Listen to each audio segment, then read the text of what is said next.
livro em áudio organizado por Cristiane Batista. Se inscreva, gratidão. O hino ao Criador. C.G. Jung. O segundo capítulo da publicação de Flournoy traz o título, Gloire à Dieu. Poème onirique. Na idade de 20 anos Miss Miller, 1898, fez uma longa viagem pela Europa. Eis em suas próprias palavras a descrição: depois de uma longa e penosa viagem de Nova York a Estocolmo e de lá a Petersburgo e Odessa, foi para mim uma verdadeira volúpia, une véritable volupté, abandonar o mundo das cidades habitadas e penetrar no mundo das ondas, do céu e do silêncio. Eu passava horas no convés para sonhar, estendida numa cadeira preguiçosa, as histórias, lendas e mitos dos países distantes que eu vira, voltavam imprecisos, diluídos numa espécie de névoa radiante, na qual as coisas perdiam sua realidade, enquanto só os sonhos e fantasias pareciam reais.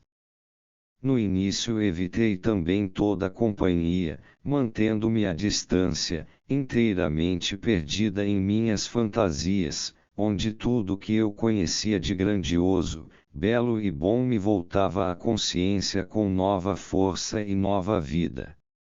Empreguei também boa parte de meu tempo para escrever a meus amigos, ler e esboçar pequenos poemas sobre os lugares visitados. O caráter de algumas destas poesias era mais para o sério. Talvez pareça supérfluo analisar mais de perto todos estes detalhes. Mas lembremos a constatação feita acima de que, quando as pessoas deixam falar seu inconsciente, este sempre conta as coisas mais íntimas. Sob este aspecto, muitas vezes os menores detalhes se tornam significativos. Neste trecho, Miss Miller relata um estado de introversão, depois que a vida das cidades, com suas múltiplas impressões, atraiu seu interesse, com aquela força sugestiva, já mencionada, que impõe violentamente a impressão, ela respira aliviada sobre o mar e, depois de toda aquela exterioridade, submerge em seu mundo interior com intencional alheamento do meio ambiente, de maneira que as coisas perdem sua realidade e os sonhos se transformam em verdade. A psicopatologia conhece um distúrbio mental em que os doentes se fecham cada vez mais contra a realidade e submergem em sua fantasia e, à medida que a realidade perde sua influência, o mundo interior aumenta em força determinadora. Este processo leva a um auge, onde os doentes, muitas vezes, subitamente tomam consciência de seu alheamento da realidade. O que acontece então é uma espécie de pânico, em que os pacientes começam a dirigir-se ao mundo exterior com tentativas doentias. Estas tentativas provêm do desejo compensador de novo relacionamento. Esta parece ser uma regra psicológica válida para os doentes e, em menor grau, também para pessoas normais.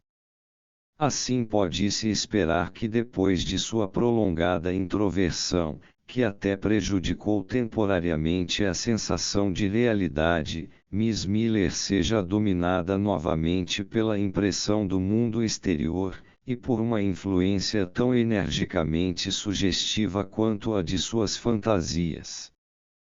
Continuemos a acompanhar a narrativa, mas quando a viagem se aproximou do fim, os oficiais de bordo se desdobraram em amabilidades, tout ce que will y a de plus impressé de plus aimable, e passei muitas horas divertidas tentando ensinar-lhes o inglês. Na costa da Sicília, no porto de Catânia, escrevi uma canção de marinheiro, que aliás se parecia com uma canção muito conhecida entre os homens do mar, Brini, Wine and Damsels Fine. Os italianos de modo geral cantam bem, e um dos oficiais, que cantava no convés durante a vigia noturna, me causara grande impressão e me inspirara a ideia de escrever algumas palavras apropriadas para sua melodia. Pouco depois quase tive de inverter o conhecido ditado, veder Napoli e poi morir, pois repentinamente fiquei muito indisposta, embora sem perigo, mas restabeleci-me o suficiente para poder desembarcar e visitar de carro os pontos atrativos da cidade. Este dia me cansou muito e, como pretendíamos ver Pisa no dia seguinte, voltei ao navio à noitinha e fui dormir cedo, sem pensar em algo mais sério que na beleza dos oficiais e na feiura dos mendigos italianos. Ficamos um pouco decepcionados, pois, ao invés da grande impressão esperada, encontramos apenas um idílio inofensivo, um flerte. Em todo caso, um dos oficiais, o cantor, lhe causara forte impressão, a ele avait fait beaucoup d'impression. Mas a observação no fim da narrativa, sans soar rien de plus sérieux que o à la belté des officiers etc., torna a diminuir a seriedade da impressão. A suposição de que esta última tenha influenciado bastante no seu estado de espírito é apoiada, contudo, pelo fato de ter sido escrita uma poesia em homenagem ao cantor. Temos a propensão a não dar grande valor a tais acontecimentos, dispostos a acreditar nas afirmações de seus protagonistas quando descrevem tudo como muito simples e sem importância. Dou maior atenção a este fato porque, como mostra a experiência, depois de um tal período de introversão, uma impressão tem efeito profundo, talvez subestimado por Miss Miller, sobre a emotividade. O mal-estar súbito, passageiro, necessitaria de uma avaliação psicológica, que no entanto não pode ser feita por falta de dados mais específicos. Mas só através de uma emoção profunda, que chega até os alicerces, podemos compreender os fenômenos que agora seguem. De Nápoles a Livorno o navio leva uma noite, durante a qual dormi mais ou menos bem, pois meu sono raramente é profundo e sem sonhos. Pareceu-me que a voz de minha mãe me acordava justamente no fim do seguinte sonho. Primeiro tive uma ideia vaga das palavras, When the Morning Stars Sang Together, que eram o prelúdio de uma ideia imprecisa de criação e de imponentes corais ecoando através do universo. Apesar do caráter confuso e contraditório próprio do sonho, imiscuíram-se os coros de um oratório apresentado por uma das melhores sociedades de música de Nova York, e em seguida recordações do Paraíso Perdido de Milton. Depois, lentamente, certas palavras emergiram desta confusão, arranjando-se em 3 estrofes, sendo que elas apareceram em minha caligrafia, sobre papel comum com pautas azuis, numa página de meu velho álbum de poesias que sempre levo comigo. Em resumo, apareceram-me exatamente assim como alguns minutos depois de fato se encontravam em meu livro. Miss Miller escreveu então a seguinte poesia, cuja redação modificou um pouco alguns meses depois, com o que, a seu ver, se reaproximou mais do original do sonho. Quando o Eterno criou o som, miríades de ouvidos surgiram para ouvir. E através de todo o universo rolou um eco profundo e claro. Toda glória ao Deus do som. Quando o Eterno criou a luz, miríades de olhos surgiram para a ver, e ouvidos que ouviam e olhos que viam tornaram a entoar o imponente coral. Toda glória ao Deus da luz. Quando o Eterno criou o amor, miríades de corações saltaram para a vida. e ouvidos cheios de música, olhos cheios de luz, proclamarão com corações cheios de amor.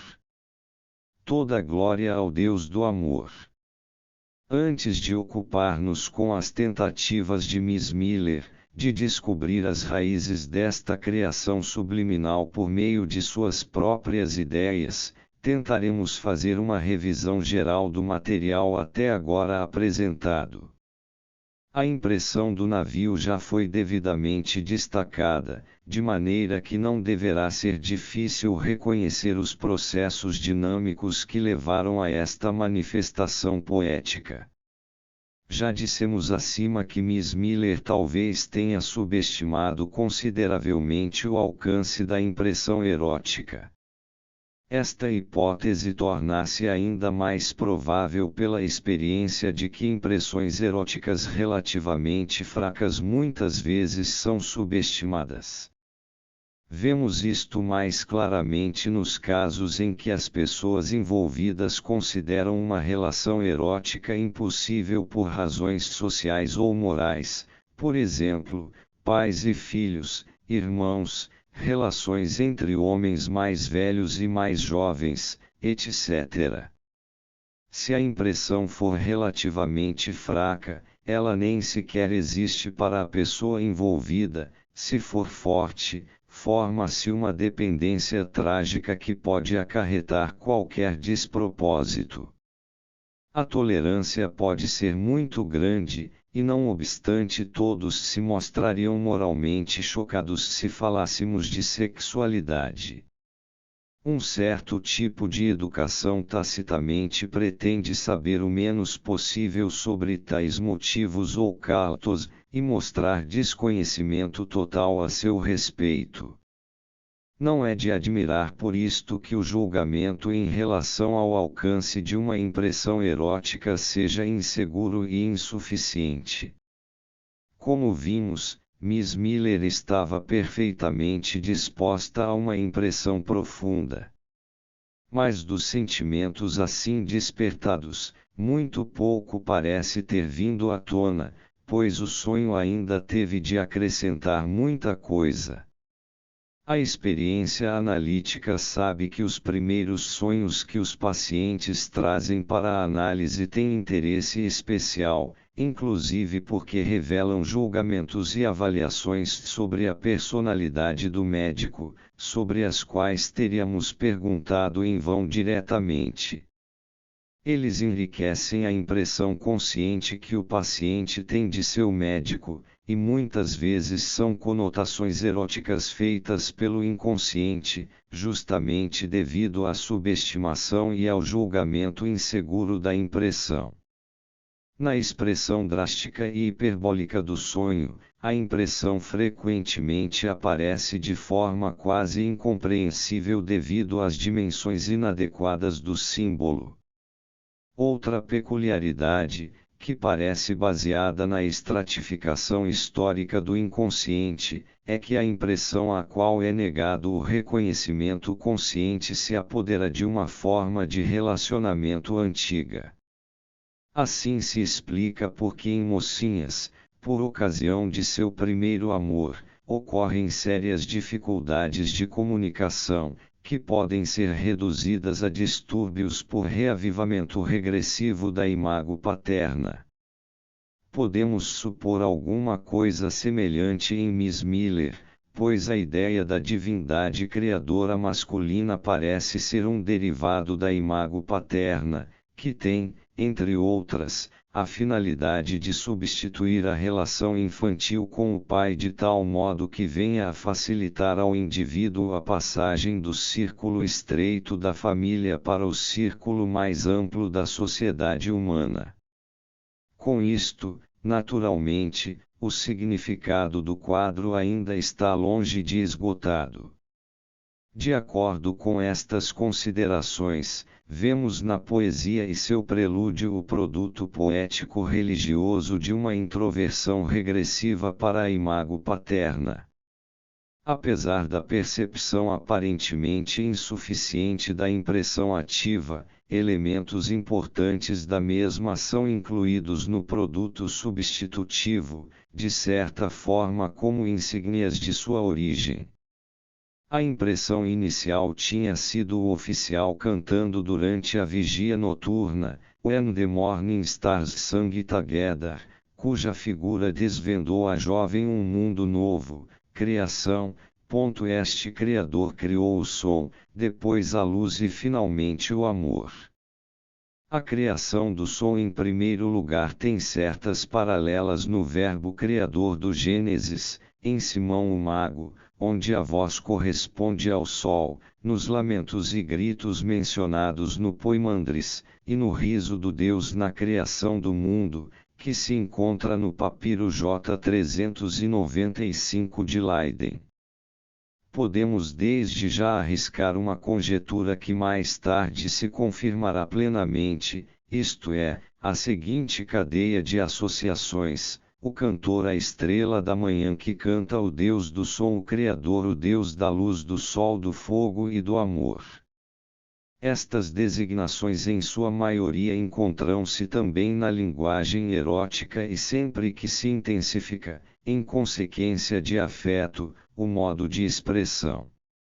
Miss Miller tentou compreender a criação inconsciente, e isto por um processo que em princípio coincide com o da análise psicológica e por isto leva aos mesmos resultados que esta. Mas, como em geral acontece ao leigo e ao principiante, ela para nas ideias que expõem o complexo subjacente só indiretamente. No entanto, basta um simples processo de conclusão, a rigor um pensar levado a termo somente para encontrar o sentido. De início, Miss Miller estranha que sua fantasia inconsciente não tenha colocado a luz em primeiro lugar, de acordo com a criação do mundo descrita por Moisés, e sim o som. Segue-se então uma explicação construída ad hoc e teoricamente. Diz ela, talvez seja interessante lembrar que Anaxágoras também faz o cosmos surgir do caos por meio de uma espécie de furacão, o que geralmente não acontece sem a produção de ruído.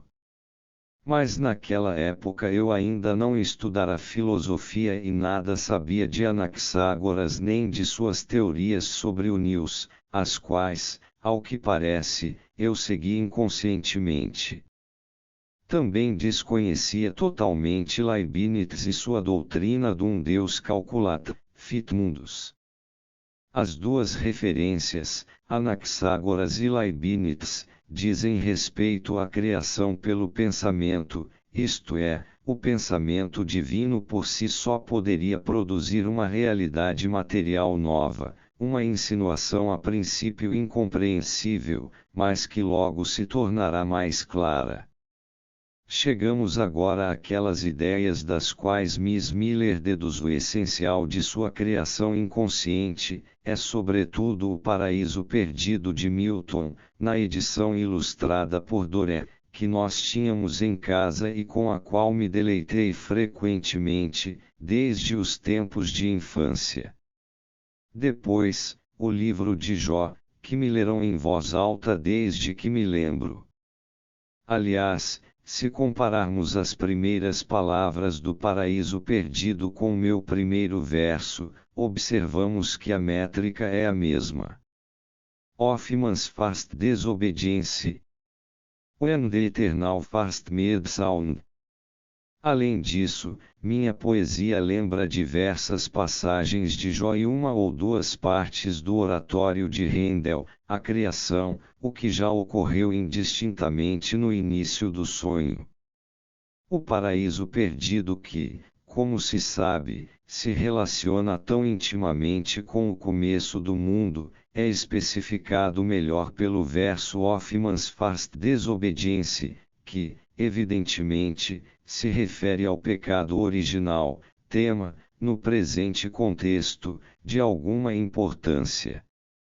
Sei da objeção que será aqui levantada, isto é, que, assim como este, Miss Miller poderia ter escolhido qualquer outro verso como exemplo, por mero acaso teria se valido daquele que primeiro lhe ocorrera, e que também por mero acaso tinha este conteúdo.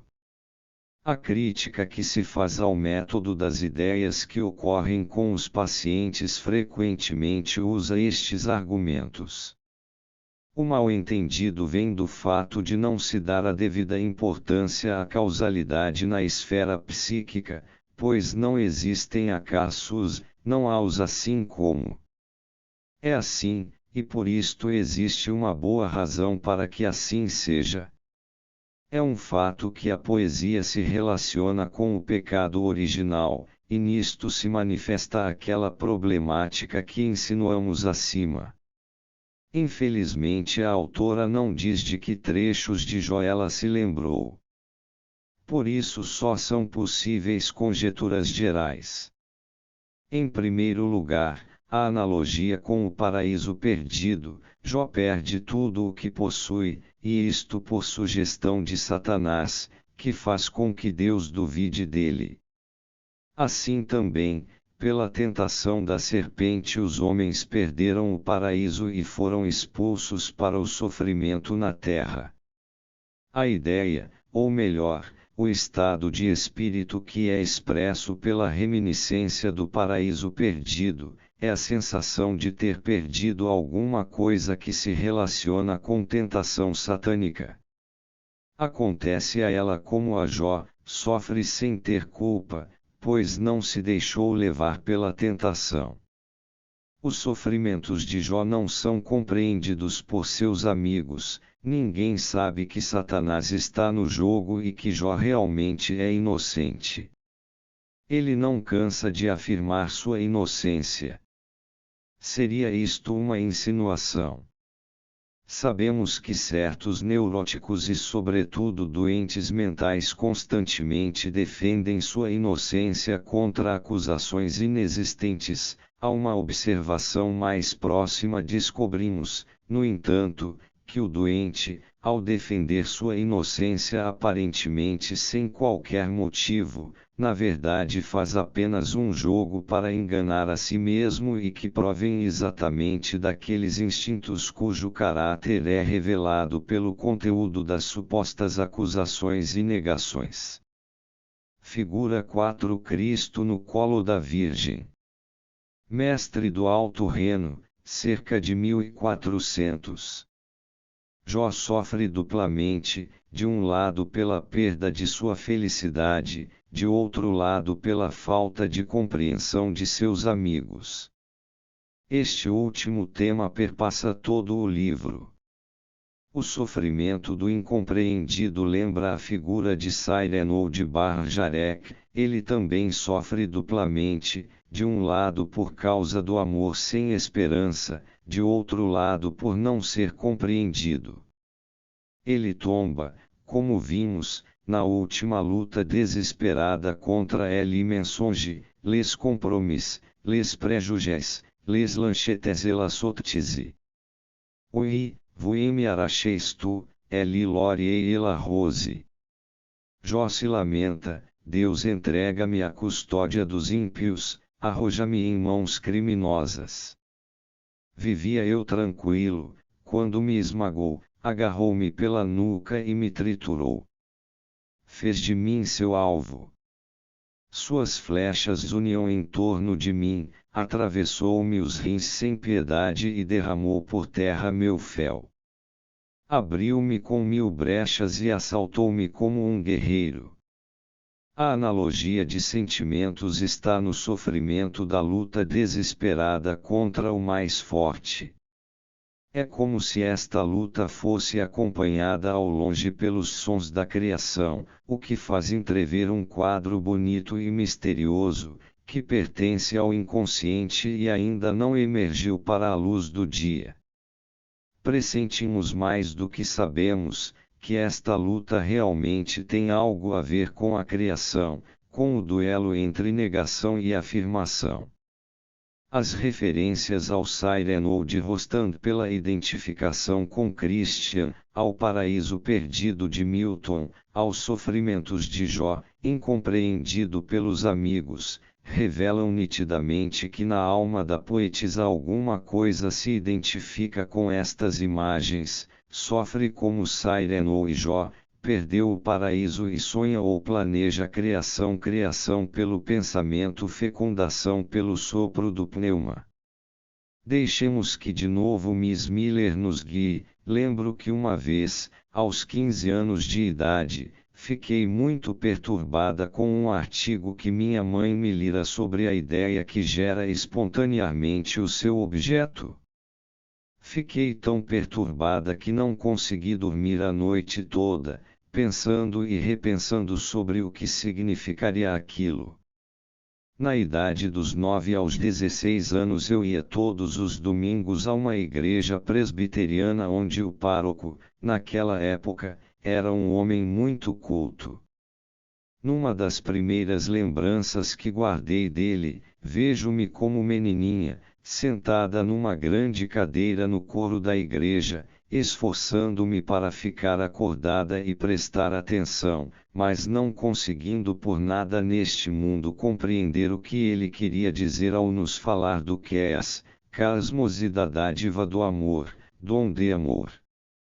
São, portanto, lembranças bastante precoces da época do início da puberdade, 9 a 16, que associaram as ideias do cosmo, que surge do caos, com o dom de amor. O ambiente em que ocorreu esta associação é a lembrança de um clérigo venerado, que pronunciou aquelas palavras obscuras. Da mesma época é a lembrança daquela perturbação por causa da ideia do pensamento criador, que por si só gera seu objeto. Aqui estão indicados dois caminhos da criação, o pensamento criador e a misteriosa relação com o dom de amor. Durante os últimos semestres de meus estudos de medicina tive oportunidade, através de longa observação, de compreender profundamente a alma de uma mocinha de 15 anos.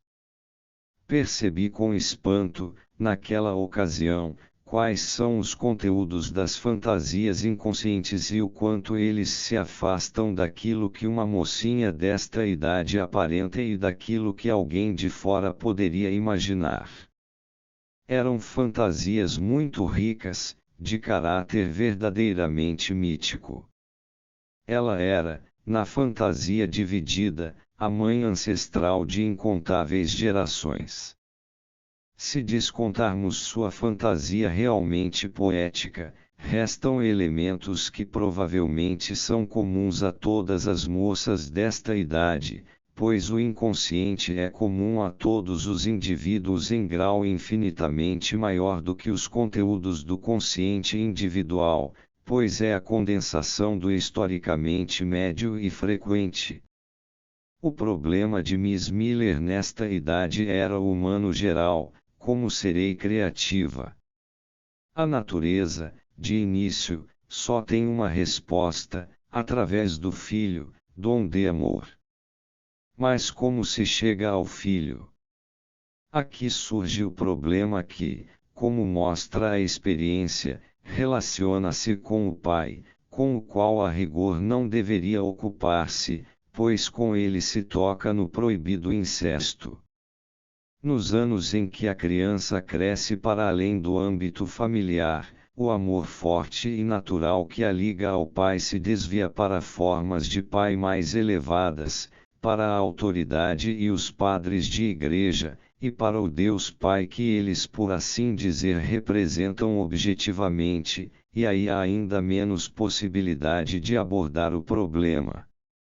No entanto, a mitologia é pródiga em consolos. O Logos não se fez carne. O pneuma divino e o Logos não penetraram no seio da Virgem. Aquele tufão de Anaxágoras era o Neus divino, que a partir de si mesmo se transformou no mundo. Porque conservamos até hoje a imagem da Mãe Imaculada.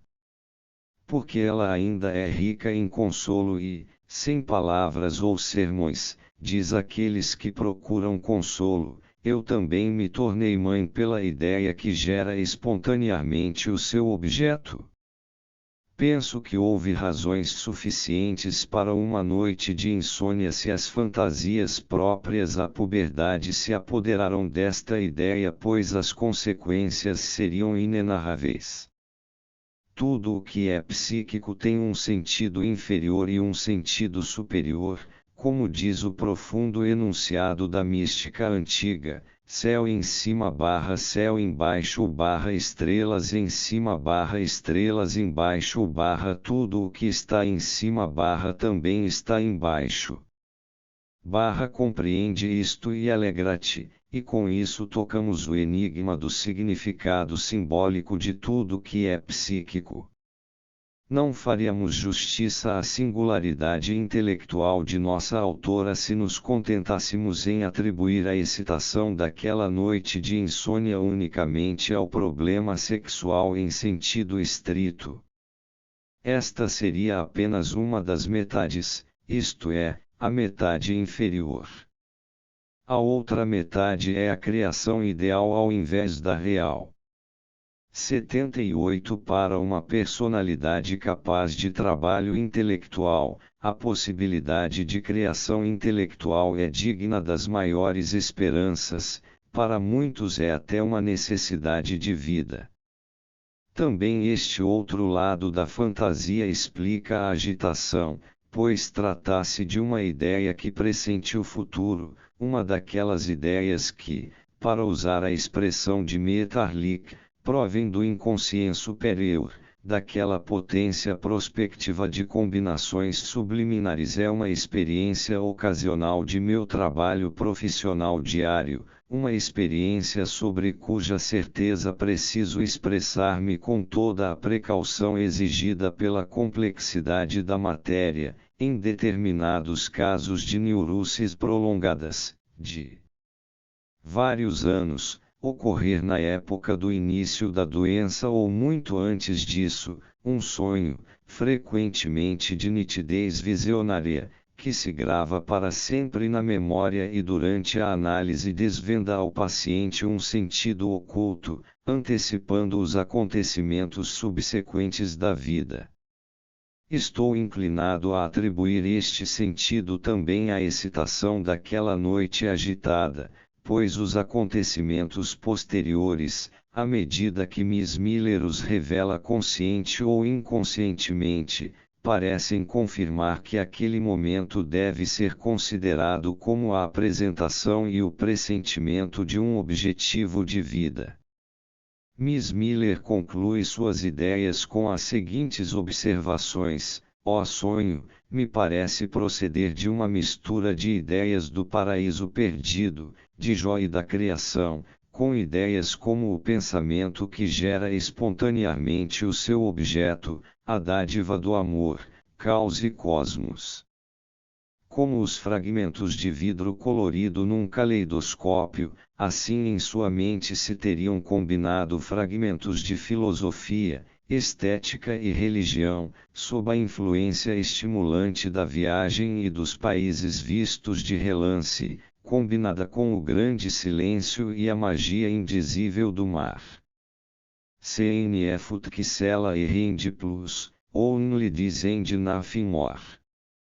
Com estas palavras, Miss Miller, polida, mas energicamente, nos despede.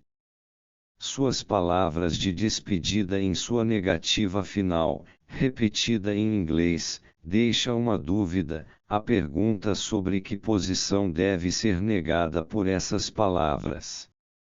CNF Utkisela e Rende Plus, quer dizer, de fato só é lhe charme impalpável de Lamer e o jovem que cantou melodiosamente durante a vigília está esquecido e ninguém deverá saber, sobretudo a própria sonhadora, que ele foi uma estrela da manhã precedendo a criação de um novo dia. Mas não devemos incorrer no erro de tranquilizar-nos e ao leitor com uma frase do tipo CNF Utkisela. pois neste caso logo deveríamos desmentir-nos. Isto acontece também com Miss Miller quando acrescenta uma citação inglesa, só isto e nada mais, sem contudo indicar a fonte. A citação é do poema The Raven, Ó Corvo, de Edgar A. Poe.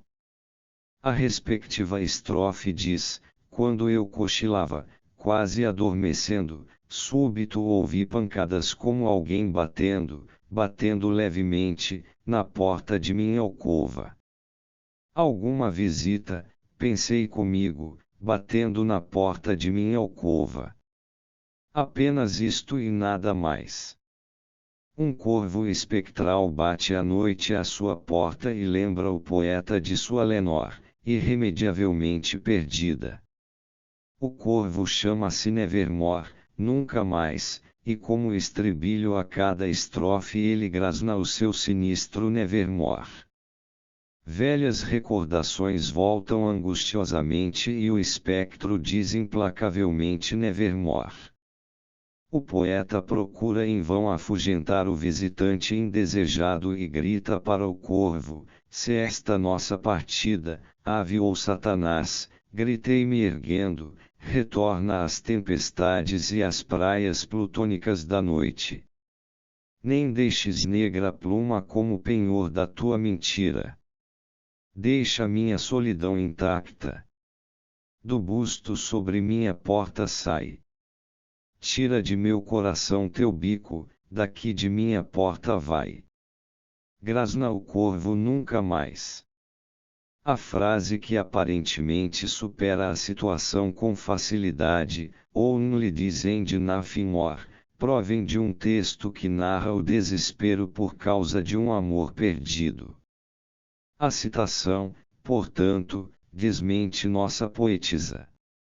Ela subestima a impressão e o grande efeito que o cantor noturno lhe causara. Justamente esta subestimação é a razão pela qual não chega diretamente à elaboração consciente, e daí se originam os enigmas psicológicos. A impressão continua trabalhando no inconsciente e produz fantasias simbólicas. Primeiro, são as estrelas que cantam da manhã, depois o paraíso perdido, depois a nostalgia veste roupas sacerdotais, pronuncia palavras obscuras sobre a criação do mundo e, finalmente, se ergue num hino religioso para, enfim, encontrar aí uma saída. Mas o hino contém as marcas de sua origem, o cantor noturno, passando pela relação com a imago paterna, transformou-se no Criador, no Deus do som, da luz e do amor, com o que não queremos dizer que a ideia da divindade seja oriunda da perda de um amor ou que, em si, nada mais seja do que um substitutivo para um objeto humano. Trata-se aqui evidentemente de um deslocamento da libido para um objeto simbólico, pelo que este último quase se transforma num substitutivo. Trata-se em si de uma vivência genuína, mas que, como tudo, pode ser usada para um fim inadequado. O desvio da libido parece ser uma via crucis, ao menos o paraíso perdido e a lembrança paralela de Jó parecem indicá-lo. A aparente identificação inicial com Christian, que faz concluir por Cyrano, mostra que o desvio é uma via crucis, assim como os homens, depois da queda no pecado, tiveram de suportar o peso da vida na terra, ou como Jó sofreu sob o poder de Satanás e de Deus e, inconscientemente, transformou-se em joguete entre duas forças do além. Encontramos esta mesma cena da aposta com Deus também no Fausto, Mefistófeles, que apostais. A vez de perdê-lo um dia se me permites por meus caminhos sutilmente o conduzir. Satanás, mas estende tu um pouco a tua mão, e toca em tudo o que ele possui, e verás se ele não te amaldiçoa na cara. Enquanto em Jó as duas grandes correntes são caracterizadas como o bem e o mal, o problema mais imediato de Fausto é claramente erótico. O diabo é brilhantemente caracterizado no seu papel de sedutor. Este aspecto falta em Jó, mas ao mesmo tempo este não tem consciência do conflito reinante em sua própria alma, refuta as palavras de seus amigos, que querem convencê-lo do mal existente em seu coração. Neste sentido podemos dizer que Fausto é mais lúcido, admitindo abertamente a dilaceração de sua alma. Miss Miller age como Jó, ela não se reconhece e faz o bem e o mal virem do além. A identificação com Jó é marcante também neste sentido. Mais uma analogia significativa deve ser mencionada: o poder criador, como o amor deve ser interpretado sob o ponto de vista natural, deteve-se na divindade como seu atributo essencial, aparentemente derivada da impressão erótica. Por esta razão, Deus no hino é louvado como Criador. Temos a mesma cena em Jó. Satanás é o destruidor da fecundidade de Jó, Deus é o próprio fecundo, e por isso no fim do livro canta o hino à sua própria força criadora, hino esse imbuído de grande beleza poética, no qual estranhamente é dada maior ênfase a dois antipáticos representantes do mundo animal, Behemoth e Leviatã, ambos símbolos da mais brutal força da natureza. Vê o hipopótamo que criei como a ti, alimenta-se de erva como o boi.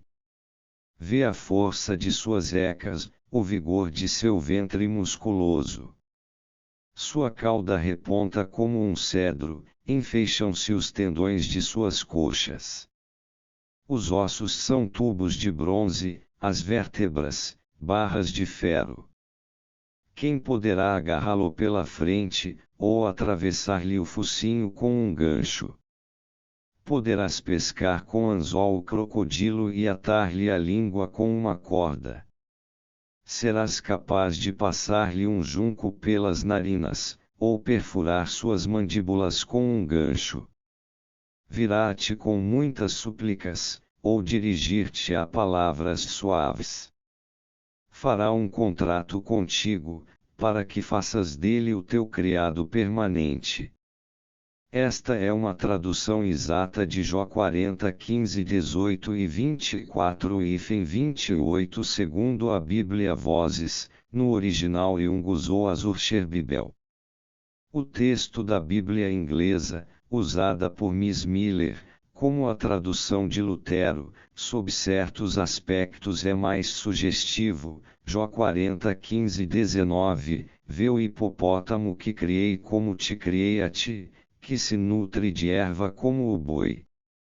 Vê, a sua força reside nas suas ecas e o seu vigor no umbigo de seu ventre.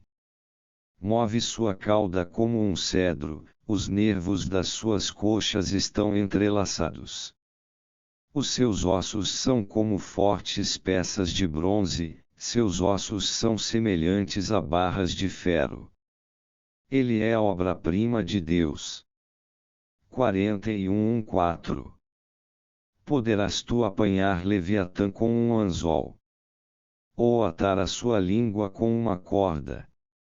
Serás capaz de passar um junco nas suas narinas, ou de furar as suas mandíbulas com um espinho? Acaso te fará muitas súplicas, e te dirigirá palavras suaves? Fará aliança contigo a fim de que faças dele o teu escravo perpétuo. Deus diz isto para mostrar a Jó seu poder e sua força primitiva.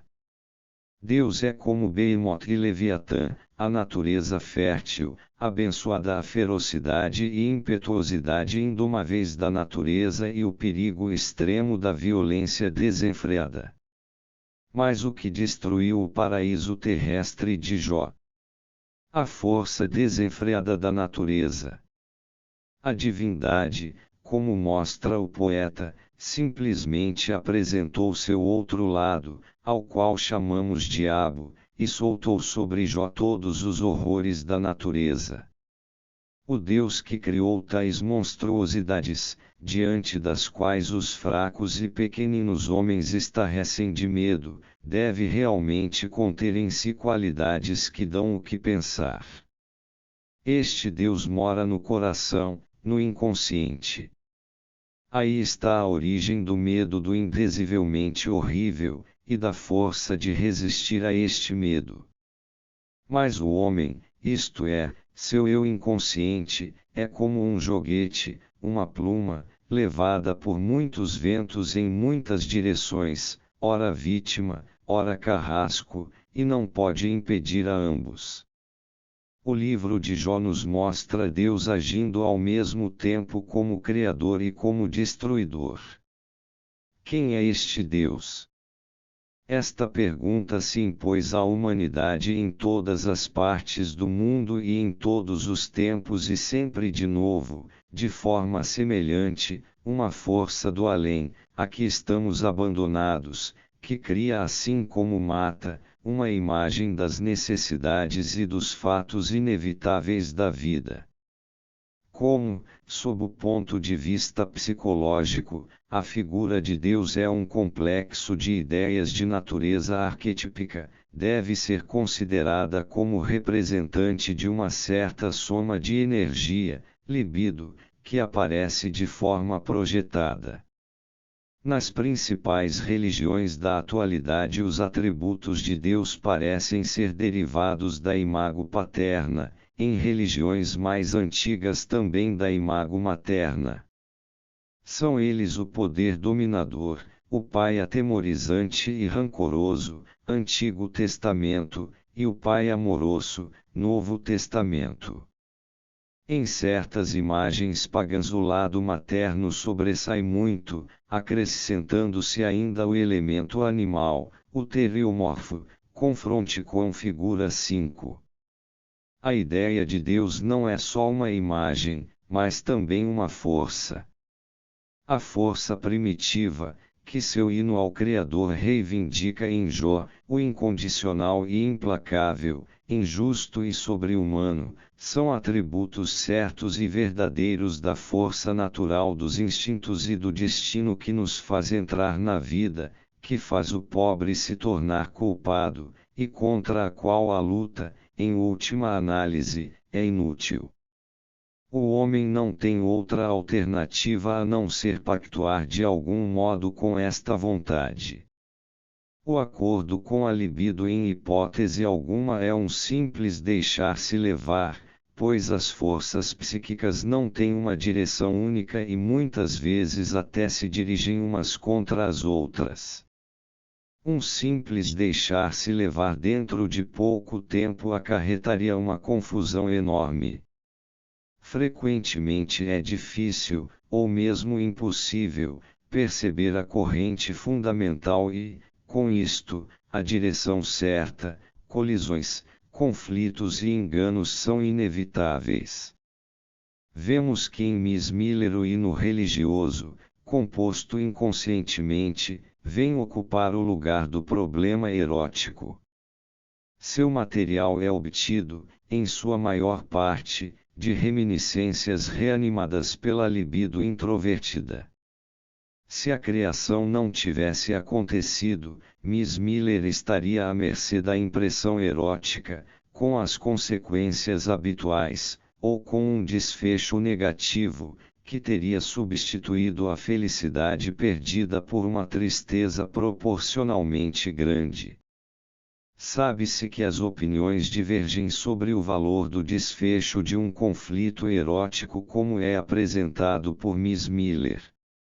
Afirma-se que é mais bonito e nobre deixar uma tensão erótica consumir-se imperceptivelmente no elevado sentimento de uma poesia religiosa, na qual talvez muitas outras pessoas possam encontrar deleite e prazer, e que seria uma espécie de injustificado fanatismo pela verdade criticar uma tal solução por ser inconsciente.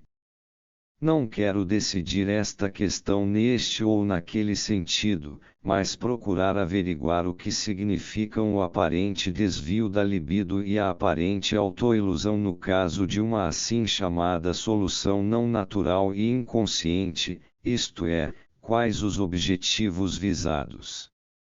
Não existem processos psíquicos gratuitos, ou melhor, é uma hipótese do maior valor heurístico que os fenômenos psíquicos sejam essencialmente dirigidos para um determinado fim.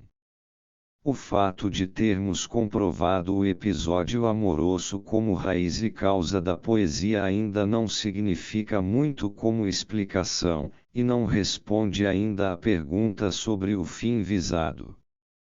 Se uma finalidade secreta não estivesse associada ao assim chamado desvio ou à repressão, este processo não poderia realizar-se tão fácil, natural e espontaneamente. Também não ocorreria tão frequentemente, desta ou de outra forma. Sem dúvida, esta transformação da libido se move na mesma direção que a modificação, transposição ou deslocamento cultural dos instintos naturais em geral. Deve ser um caminho muitas vezes percorrido, e até tão familiar que a própria transposição se faz quase ou totalmente despercebida. Mas entre a transformação psíquica dos instintos como acontece normal e comumente, e um caso como este, há uma diferença, pois não se pode afastar a suspeita de que a autora passou premeditadamente por cima do fator crítico, o cantor, o que quer dizer, em outras palavras, que houve uma certa repressão. Este termo a rigor só deveria ser usado quando existisse um ato voluntário que, como tal, só pode ser consciente. Pessoas nervosas até certo ponto podem ocultar a si mesmas estas volições, dando a impressão de que o ato de repressão ocorreu de modo totalmente inconsciente. O contexto apresentado pela própria autora é tão convincente que ela deve ter percebido estes motivos bastante intensamente, realizando por isto a modificação da situação por meio de um ato de repressão mais ou menos consciente. Figura 5. Deusa Mãe com cabeça de javali. Vahram, como Shakti do Vishnu, Vahram, com cabeça de javali. No entanto, repressão significa livrar-se ilegitimamente de um conflito, isto é, a pessoa se ilude sobre a inexistência do mesmo. Mas o que acontece com o conflito reprimido? Está claro que ele continua existindo, embora a pessoa não tenha consciência disto. Como já vimos, a repressão reanima regressivamente uma antiga relação ou tipo de relacionamento, neste caso a imago paterna. Conteúdos inconscientes constelados, ativado, ao que sabemos sempre são ao mesmo tempo projetados, isto é, ou são descobertos em objetos externos ou se afirma que existem fora da própria psique. Devem reaparecer em alguma parte um conflito reprimido e sua conotação afetiva. A projeção decorrente da repressão não é feita conscientemente pelo indivíduo, mas acontece automaticamente. Tampouco é reconhecida como tal, a não ser que sobrevenham condições especiais que forcem a retração da projeção. A vantagem da projeção consiste em livrar-se do conflito aflitivo de modo aparentemente definitivo. Outra pessoa ou circunstâncias externas têm agora a responsabilidade. Em nosso caso, da imago paterna surge um hino dirigido à divindade sob o aspecto de Pai. Daí a acentuação do Pai de todas as coisas, do Criador. O lugar do cantor humano é ocupado pela divindade, e o lugar do amor terreno pelo amor celestial. O material de que dispomos não nos fornece provas, mas é bastante inverossímil que Miss Miller, por uma situação conflitante do momento, não soubesse ao menos que a fácil transformação da impressão erótica em enlevo religioso pode ser explicada pela ocorrência de um ato de repressão. Se esta hipótese for correta, o Deus Pai representa uma projeção, e o processo responsável pela mesma é uma manobra de autoludibrio, com o fim ilegítimo de tornar irreal uma dificuldade existente de fato, isto é, eliminá-la habilmente. Se um produto como o hino surgisse sem ato de repressão, de modo inconsciente e espontâneo, estaríamos diante de um processo de transformação inteiramente natural e automático.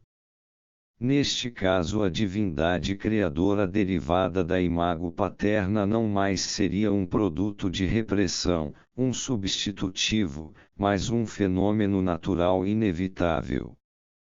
Todos os atos genuínos de criação, artística ou outra, representam tais transformações naturais, destituídas de conflitos semiconscientes. Mas à medida que são causados por um ato de repressão, eles são condicionados por um complexo que os deforma neuroticamente em grau cada vez maior e quase os rotula como produtos substitutivos. Com alguma experiência não será mesmo difícil determinar a sua origem, sua procedência de um ato de repressão. Assim como um parto natural que põe ou projeta no mundo um ser vivo não é causado por qualquer repressão, também a criação artística e intelectual é um processo natural, mesmo se for projetada a figura de uma divindade. Nem sempre se trata de uma questão religiosa, filosófica ou mesmo confessional, e sim de um fenômeno natural, universalmente difundido.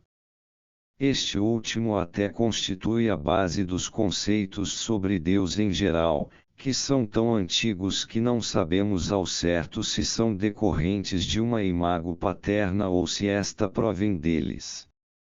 O mesmo vale para a imago materna. A imagem divina decorrente de um ato de criação espontâneo é uma figura viva, uma entidade que existe de per si e por isto se torna autônoma com relação a seu aparente Criador. Como prova disto, lembramos que a relação entre o Criador e sua obra é dialética e, de acordo com a experiência, não raro é a obra que fala a seu Criador. Certa ou erradamente, o homem comum conclui daí que a figura criada existe por si mesma e tende a admitir que não foi ele quem a criou, mas que ela se moldou dentro dele, uma possibilidade que crítica alguma pode refutar, pois o vir a ser desta figura é um processo natural, orientado para um determinado fim, no qual a causa antecipa a finalidade.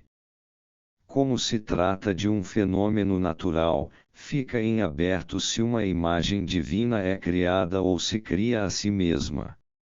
O homem comum não consegue negar esta independência e desenvolve na prática seu relacionamento dialético.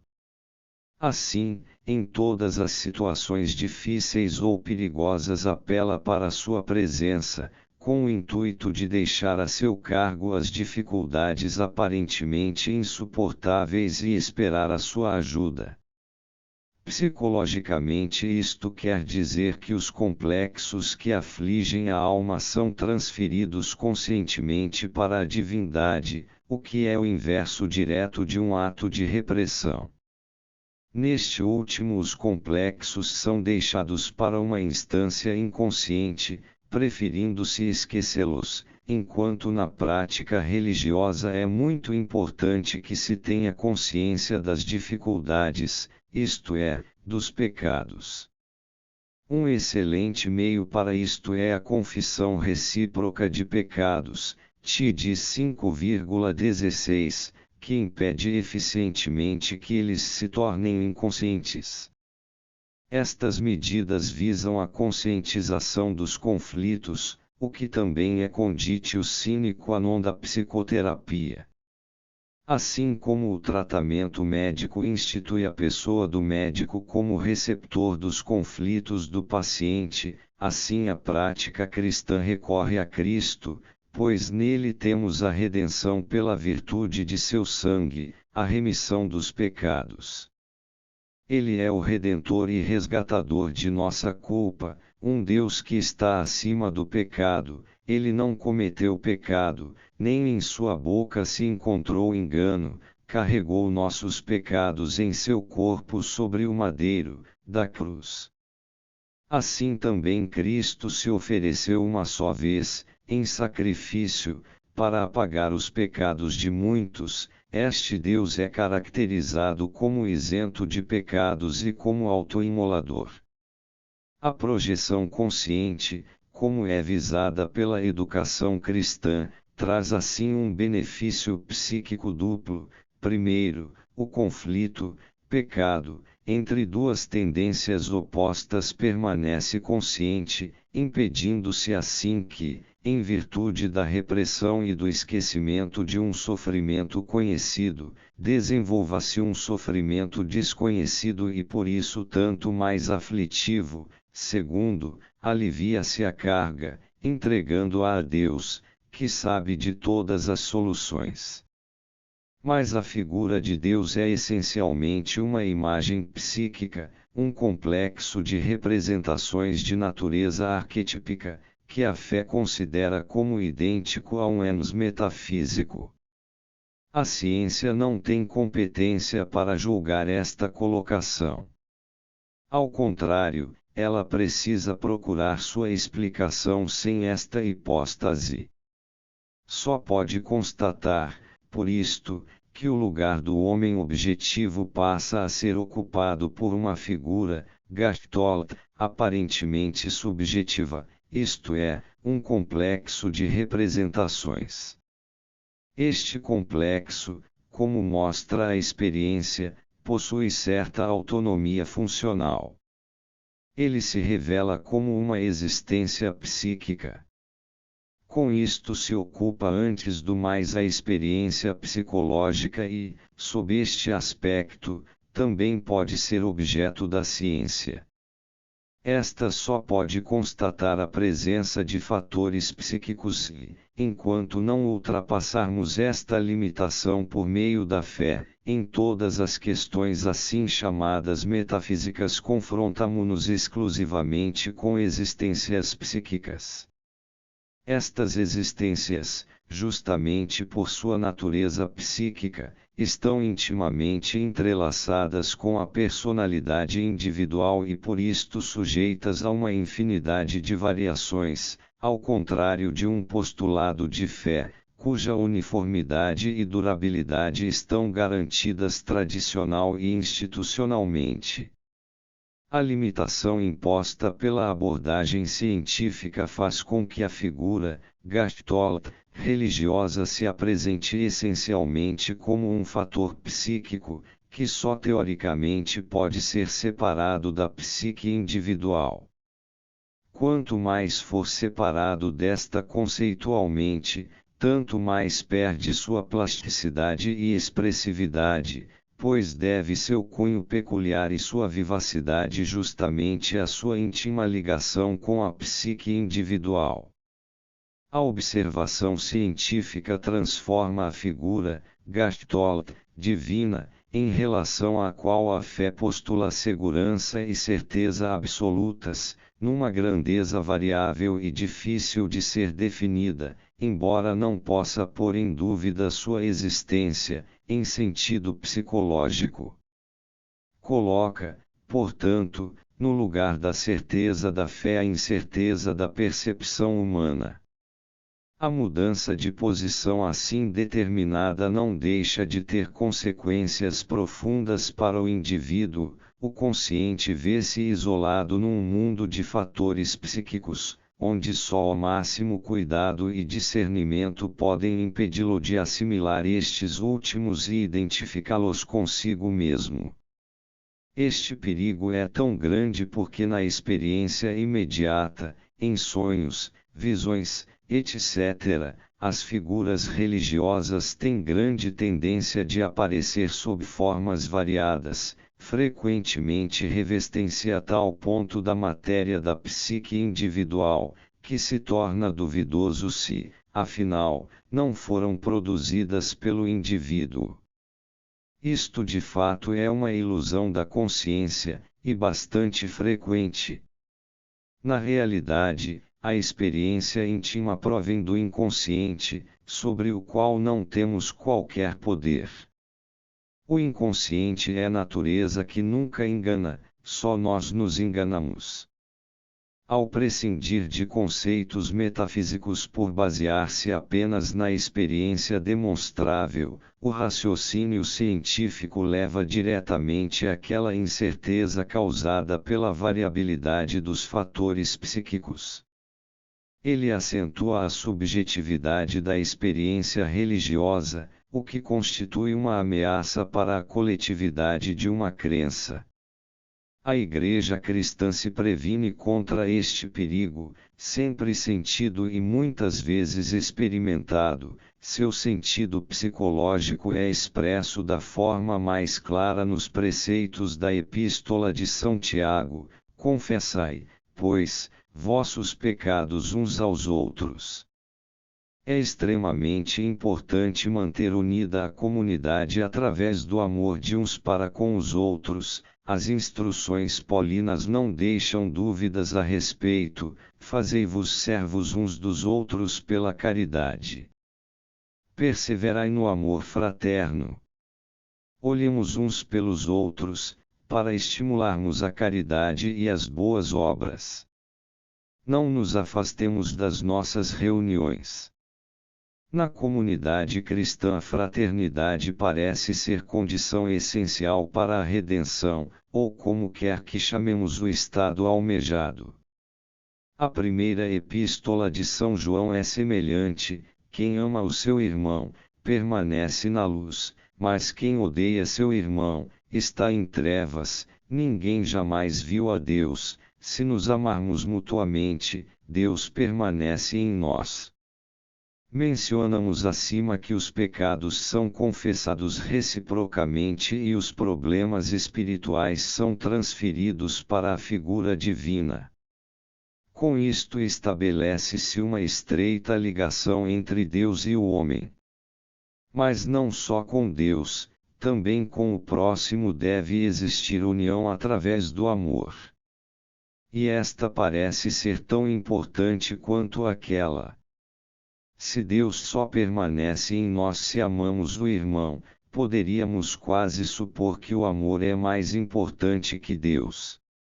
Esta questão não parece tão absurda se examinarmos mais de perto as palavras de Hugo de S. Vitor.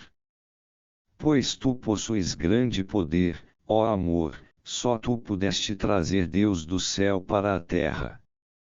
Ó, quão forte é o teu vínculo, com o qual até Deus pôde ser atado, tu o trouxeste, o prendeste em teus laços, o feriste com tuas setas, tu feriste o invulnerável, prendeste o insuperável, atraíste o incomutável, tornaste mortal o eterno. Ó amor, quão grande é a tua vitória! Portanto, o amor parece ser uma força nada desprezível. Ele é o próprio Deus. Por outro lado, amor é um antropomorfismo por excelência e, ao lado da fome, a clássica força motriz psíquica do homem. Psicologicamente falando, ele é de um lado uma função de relacionamento, de outro lado, um estado psíquico carregado de emoção que vemos coincidir, por assim dizer, com a imagem de Deus.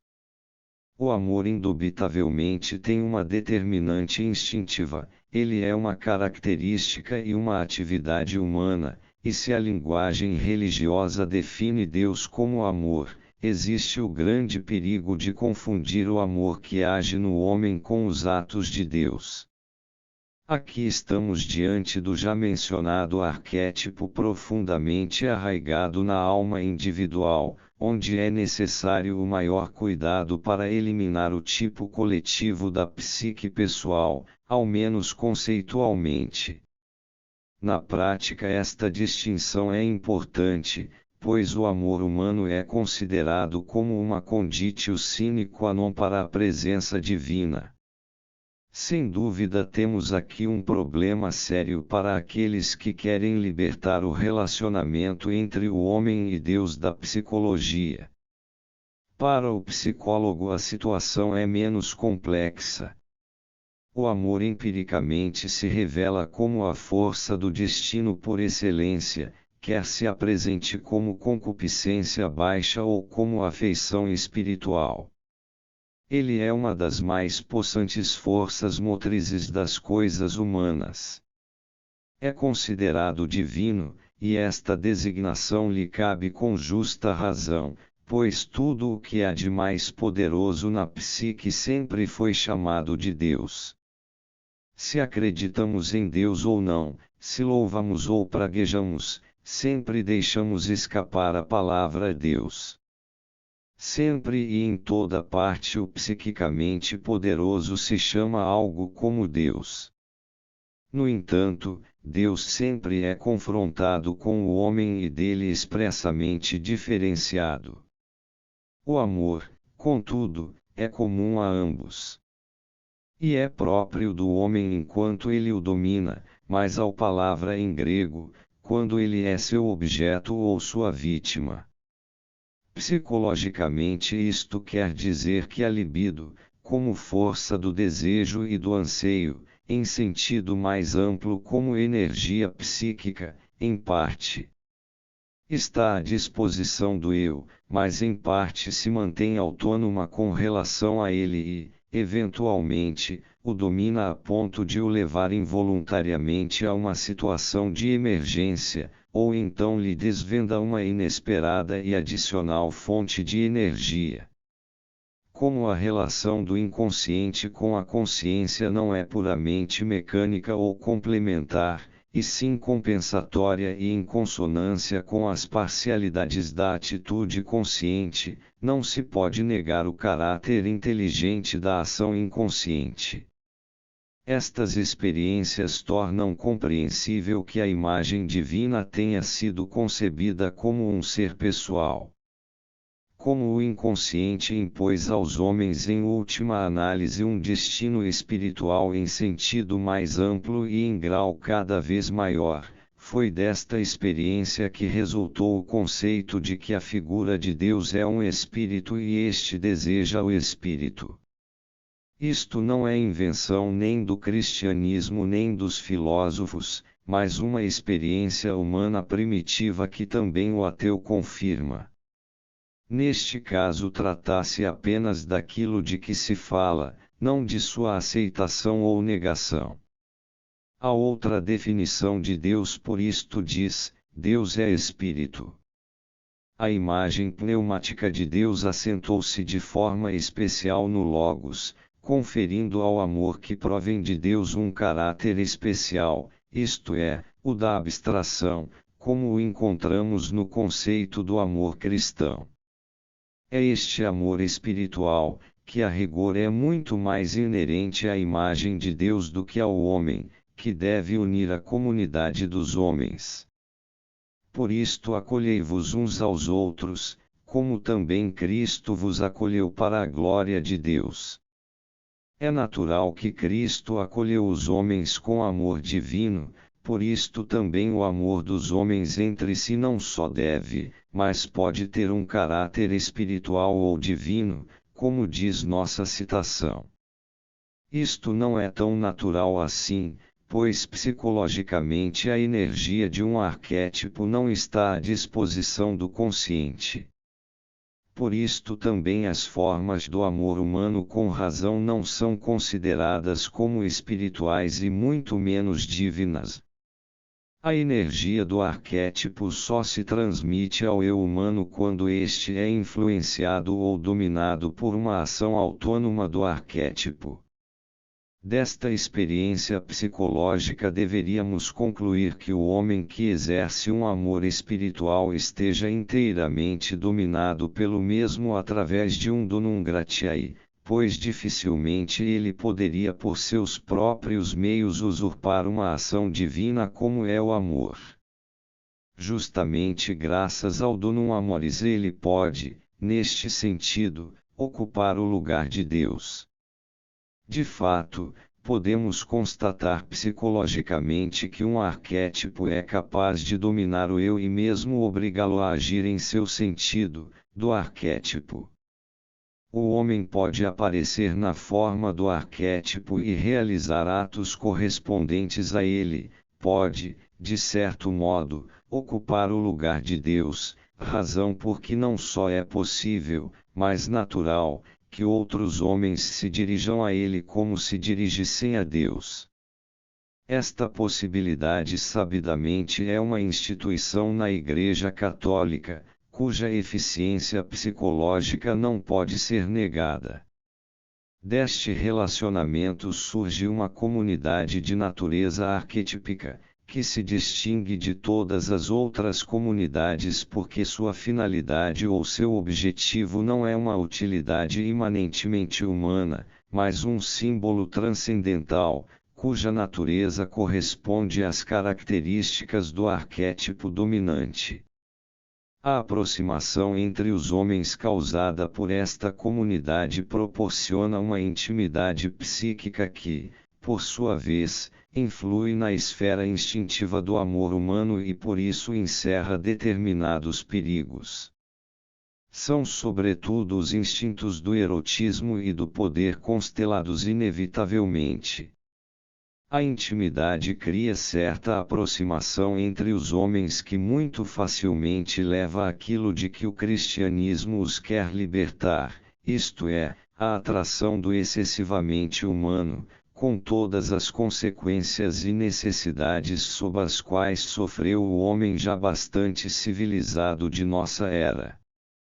Pois, assim como a vivência religiosa antiga frequentemente era interpretada como união física com a divindade, assim certos cultos estavam impregnados de sexualidade de todos os tipos.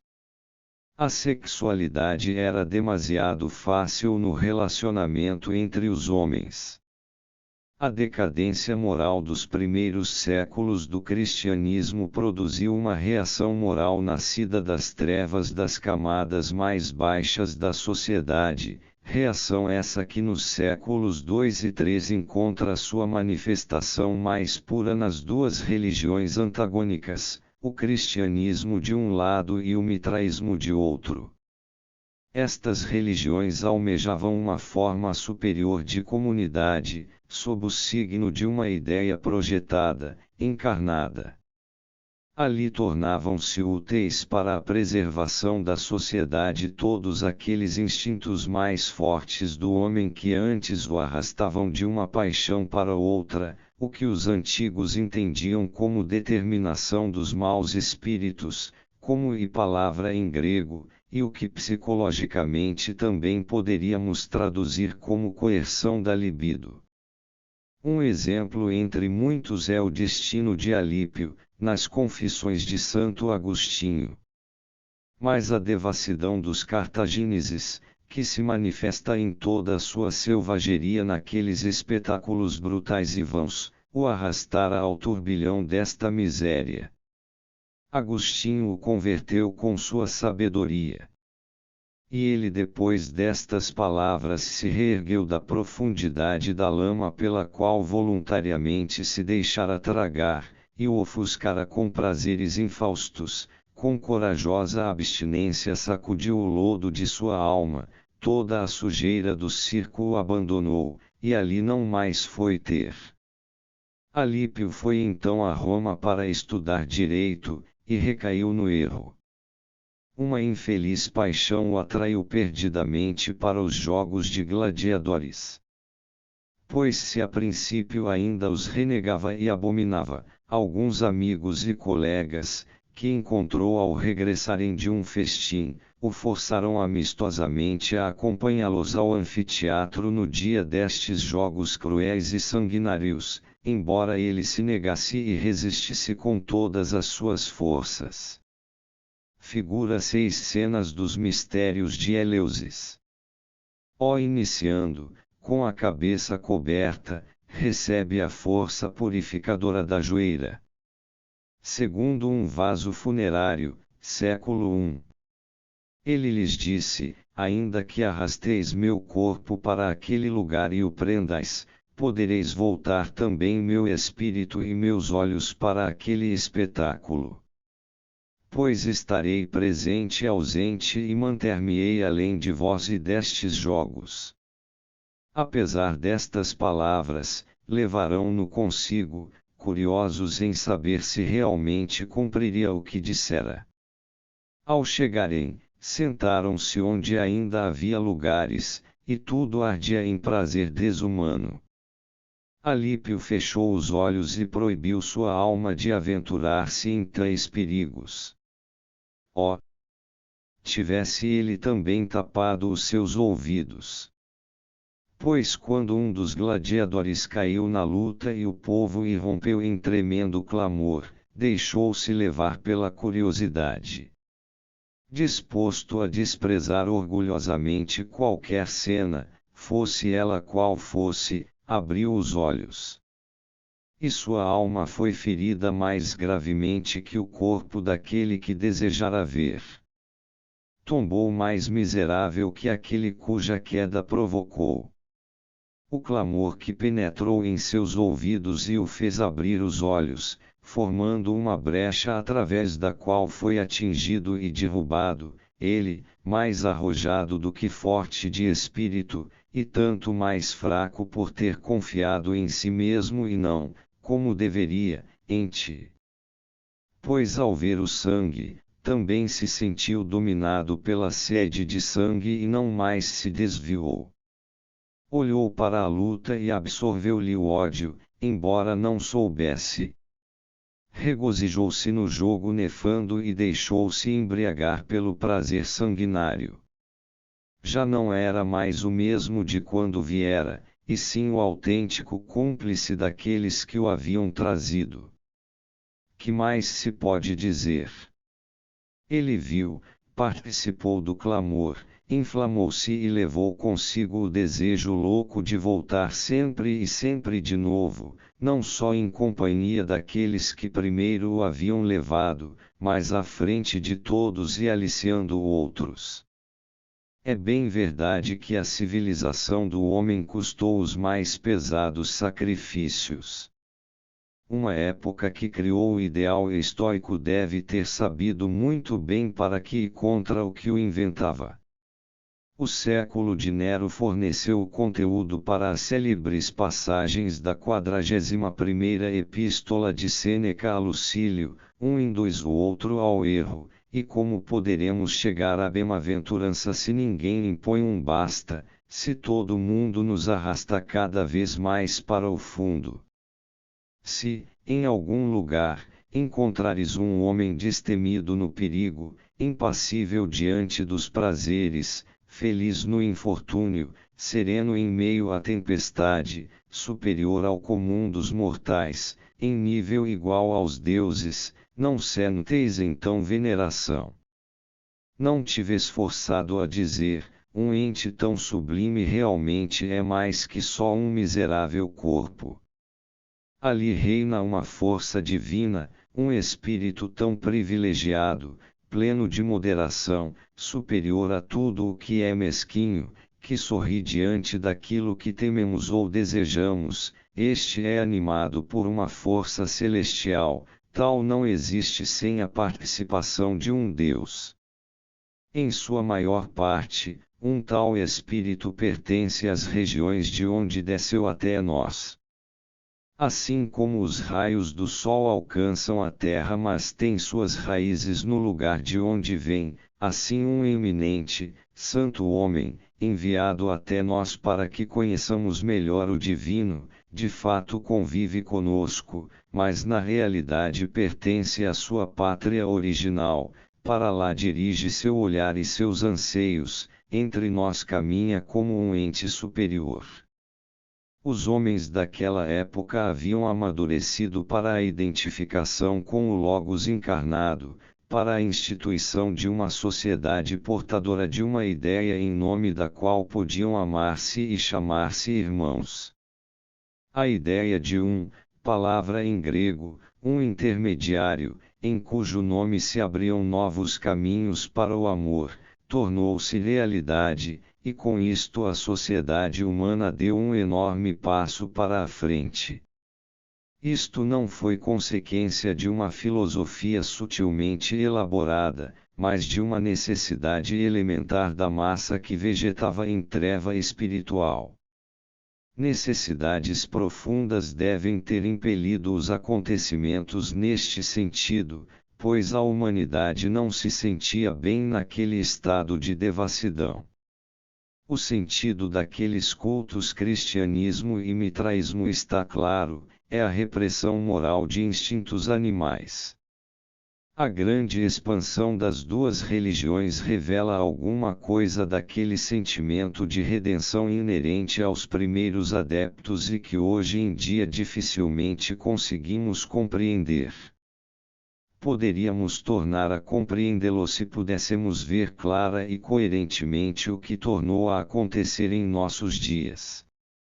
O homem civilizado de hoje parece estar muito longe disto. Ele apenas se tornou nervoso.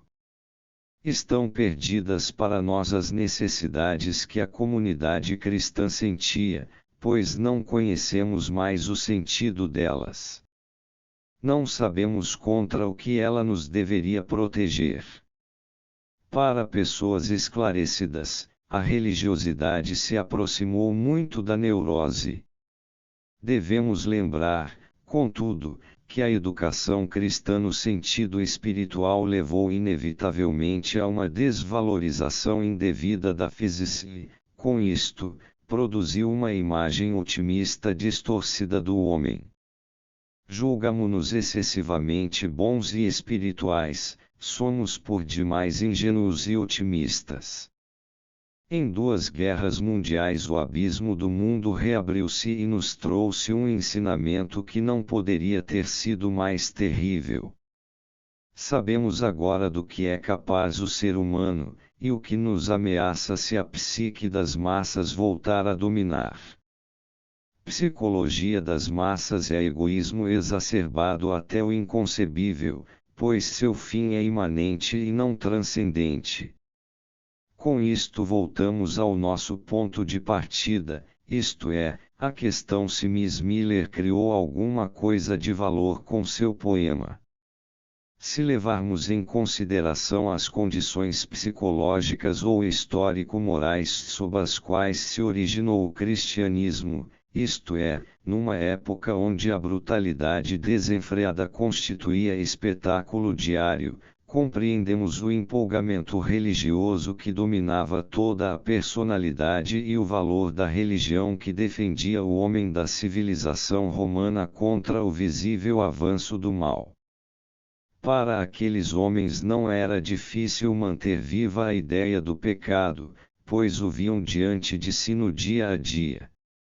Miss Miller, porém, não só subestima seu pecado, mas também não capta a relação entre a miséria acabrunhante e inexorável e seu produto religioso. Este perde assim o valor vivo da religiosidade. Não parece haver muito mais do que uma transformação sentimental do erótico, que se realiza em surdina e à margem do consciente, e em princípio tem o mesmo valor ético que o sonho, que também acontece sem a nossa intervenção. À medida que a consciência moderna se ocupa apaixonadamente de coisas totalmente alheias à religião, ficam sumidas em grande parte no inconsciente a religião e seu objeto, quer dizer, a propensão elementar ao pecado. Por isso hoje não se acredita nem na religião nem no pecado.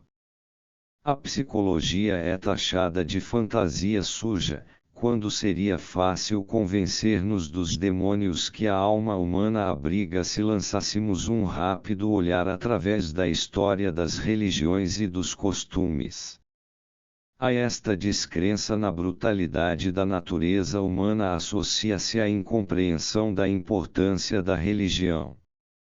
A transformação inconsciente de um instinto em atividade religiosa não tem valor ético e frequentemente não passa de poder histérico, ainda que seu produto tenha valor estético. A deliberação ética só existe onde o conflito é consciente em todos os seus aspectos. O mesmo vale para o posicionamento religioso, deve ter consciência de si mesmo e de suas motivações para ser algo mais do que simples imitação inconsciente. Através de um trabalho educativo secular, o cristianismo dominou a instintividade animal do mundo antigo, assim como dos séculos bárbaros subsequentes, a tal ponto que uma grande quantidade de forças criadoras foi liberada para a construção de uma civilização. O efeito desta educação mostrou-se inicialmente numa mudança fundamental de posição, isto é, na fuga do mundo e na busca do além durante os primeiros séculos do cristianismo. Esta época almejava a interiorização e a abstração espiritual. Lembro o trecho de Santo Agostinho citado por Burckhardt: viajam os homens para admirar as alturas das montanhas e as enormes vagas do mar e esquecem de si mesmos. Mas não era só a beleza estética do mundo que perturbava a concentração sobre um objetivo espiritual e eterno, tentando e distraindo a atenção. Da própria natureza emanavam influências demoníacas ou mágicas. O grande conhecedor do culto de Mitra, Franz Cumon, diz o seguinte sobre a ligação dos antigos com a natureza: os deuses estavam em toda parte e imiscuíam-se em todas as atividades da vida diária. O fogo que preparava os alimentos dos fiéis e os aquecia, a água que saciava sua sede e lhes proporcionava asseio, até o ar que respiravam e o dia que os iluminava eram objeto de suas homenagens. Talvez nenhuma outra religião tenha dado tanta oportunidade de oração e tantos motivos de devoção de seus fiéis quanto o mitraísmo. Quando o iniciado, à noite, dirigia-se para a gruta sagrada, oculta na solidão da floresta, a cada passo novas impressões despertavam uma emoção mística em seu coração. As estrelas que brilhavam no céu, o vento que agitava a folhagem, a fonte ou o riacho que corriam marulhantes até o vale, mesmo a terra em que pisava, tudo era sagrado a seus olhos, e toda a natureza que o envolvia despertava o temor respeitoso pelas forças infinitas que agiam no universo. Sêneca descreve a ligação religiosa com a natureza com as seguintes palavras: ao penetrares numa floresta de árvores antigas e excepcionalmente altas, onde o emaranhado de ramos e galhos te esconde o céu, a majestade da mata, o silêncio do lugar, a sombra maravilhosa desta abóbada livre e ao mesmo tempo densa, não despertam em ti a fé em um ser superior. E aonde, debaixo de rochas sapadas, sob o flanco de uma montanha, estende-se uma gruta, não feita pela mão do homem mas assim forjada pela natureza, não penetra então em tua alma uma espécie de religião. Veneramos as nascentes dos grandes rios.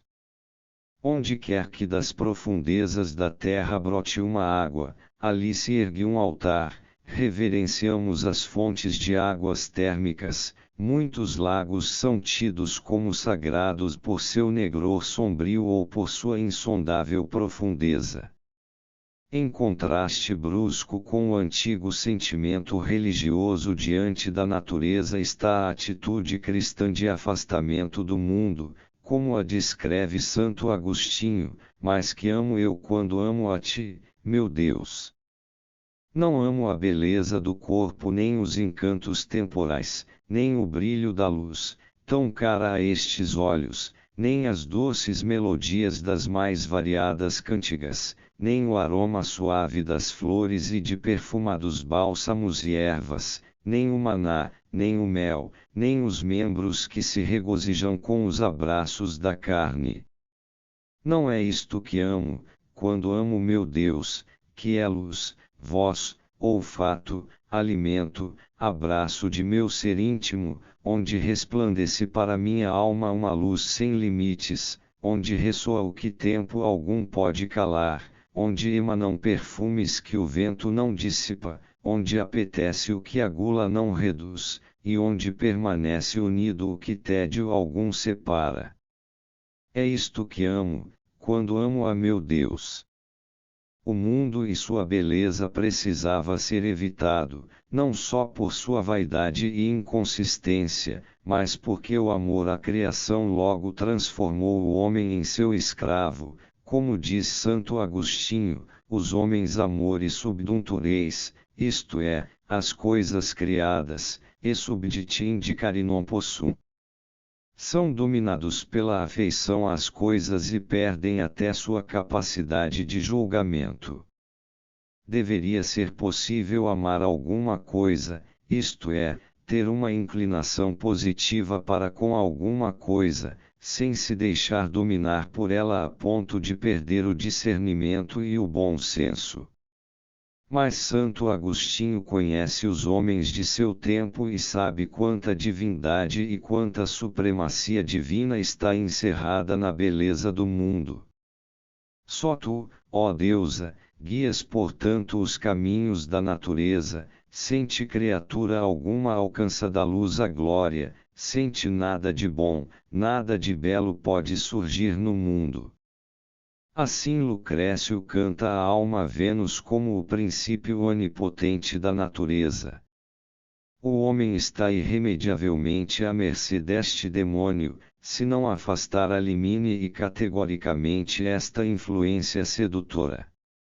Não se trata somente da sensualidade e da sedução estética, mas também e este é o ponto essencial do paganismo e sua ligação religiosa com a natureza, figura 7. Deuses vivem nas criaturas, por isso o homem sucumbe a elas e por isso deve afastar-se delas por completo, para não ser subjugado pelo seu poder. Neste sentido, o mencionado exemplo de Alípio é muito instrutivo. Se conseguir fechar-se ao mundo, o homem pode erigir em seu íntimo um mundo espiritual que finalmente resiste às impressões dos sentidos. A luta contra o mundo físico possibilitou o desenvolvimento de um pensamento independente de exterioridades. O homem adquiriu aquela independência da ideia que conseguiu resistir à impressão estética, de modo que o pensamento não mais estava acorrentado ao efeito emocional da impressão e, inicialmente, opôs-se a ele, para depois ascender até a observação meditativa. Com isto estabeleceu um relacionamento novo e independente com a natureza, continuou a trabalhar sobre os alicerces lançados pelo espírito dos antigos e reatou aquele vínculo com a natureza que a abstração do mundo, preconizada pelo cristianismo, havia desfeito. No nível espiritual recém-adquirido se estabelece agora uma relação com o mundo e com a natureza que, ao contrário da atitude antiga, não mais sucumbe à magia do objeto, mas pode observá-lo refletindo a seu respeito. Contudo, um pouco da devoção religiosa penetrou na atenção dedicada à natureza, e alguma coisa da ética religiosa entrou na verdade e integridade científicas. Embora na época do Renascimento o antigo sentimento pela natureza transparecesse nitidamente na arte e na filosofia da natureza, deslocando temporariamente o princípio cristão para o segundo plano, a nova independência racional e intelectual se confirmou e permitiu que a mente penetrasse cada vez mais em profundezas da natureza que épocas anteriores jamais haviam imaginado.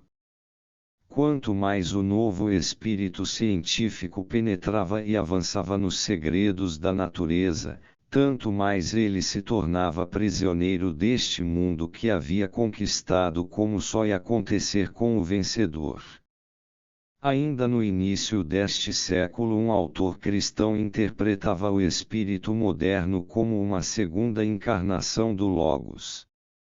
A percepção profunda da animação da natureza na pintura e na poesia modernas, diz Kalthoff, a intuição viva que nem a ciência, em seus trabalhos mais sérios, dispensa, mostra como o Logos da filosofia grega, que conferiu à antiga figura de Cristo seu lugar no cosmo, despojado de seu caráter de transcendentalidade, festeja uma nova encarnação. Não foi preciso muito tempo para se reconhecer que se tratava menos de uma encarnação do Logos do que da queda do Anthropos ou do Nous na physis. O mundo não só estava despojado de seu Deus, mas também de sua alma. Pelo deslocamento do centro de interesses do mundo interior para o mundo exterior, o conhecimento da natureza aumentou muito em comparação com outros tempos, mas o conhecimento e a experiência do mundo interior diminuíram proporcionalmente. O interesse religioso, que deveria ser o mais forte e por isso decisivo, afastou-se do mundo interior, e as imagens do dogma constituem em nosso mundo atual restos estranhos e incompreensíveis, expostos a toda sorte de críticas. Até a psicologia moderna tem dificuldade em reivindicar um direito à existência para a alma humana e fazer crer que a alma é uma forma de ser com propriedades pesquisáveis, podendo por isso ser objeto de uma ciência experimental, que ela não está apenas suspensa em alguma coisa exterior, mas possui interioridade autônoma, que não representa apenas a consciência do eu, mas tem uma existência que, no essencial, só pode ser desvendada indiretamente. Diante de tal atitude, o mito, isto é, o dogma da Igreja, afigura-se como uma série de afirmações absurdas, porque impossíveis. O racionalismo moderno é explicativo e até se orgulha moralmente de suas tendências iconoclastas. De um modo geral, as pessoas se contentam com o conceito pouco inteligente de que o enunciado do dogma visa uma impossibilidade concreta. Poucos se dão conta de que poderia ser a expressão simbólica de determinado conjunto de ideias. Não é tão fácil dizer em que consistiria esta ideia. E aquilo que eu não sei, simplesmente não existe. Por isto, para esta burrice esclarecida, também não existe uma realidade psíquica não consciente. Figura 7 A Mãe do Universo. É Lisonje de Polifili, século XVI. O símbolo não é uma alegoria nem um semeion, sinal, mas a imagem de um conteúdo em sua maior parte transcendental ao consciente. É necessário descobrir que tais conteúdos são reais, são agentes com os quais um entendimento não só é possível, mas necessário. Com este descobrimento compreender-se-á então do que trata o dogma, o que ele formula e qual a razão de sua origem.